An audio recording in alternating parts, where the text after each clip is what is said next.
কেৰেলাৰ আজি এটা ধুনীয়া ৰেচিপি লৈ আহিছোঁ। আপোনালোকে কোনে কোনে কেৰেলা খাই ভাল পায় মোক জনাবচোন দেই। মই এয়া দেখিছে নহয়, কেৰেলা আৰু আলুখিনি বইল কৰি লৈছোঁ প্ৰথমে। তাৰপিছত এইফালে আকৌ মই বিলাহী আৰু পিঁয়াজ কাটি লৈছোঁ।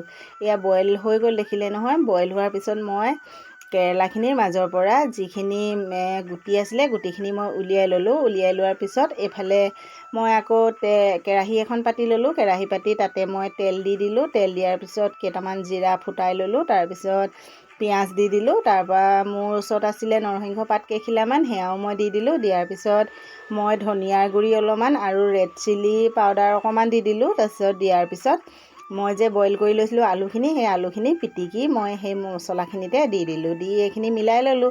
মিলাই লোৱাৰ পিছত এয়া দেখিলে নহয়, গোটেই মছলাখিনি মিলি গ'ল। আৰু তাৰপিছত এয়া মই যিখিনি কেৰেলাৰ ভিতৰৰ পৰা গুটিখিনি উলিয়াই থৈ দিছিলোঁ, তাৰ মাজত মই সেই আলু আৰু আলুৰ মছলাখিনি ভৰাই দিছোঁ।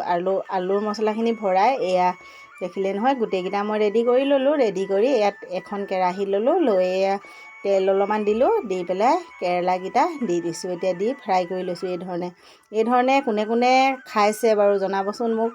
আৰু কোনে কোনে খাই এইধৰণে ভাল পায় সেয়াও জনাব। যদিহে নাই খোৱা আপোনালোকে এবাৰ ট্ৰাই কৰি চাবচোন দেই। কেনেকুৱা লাগিলে মোক জনাব নাপাহৰিব।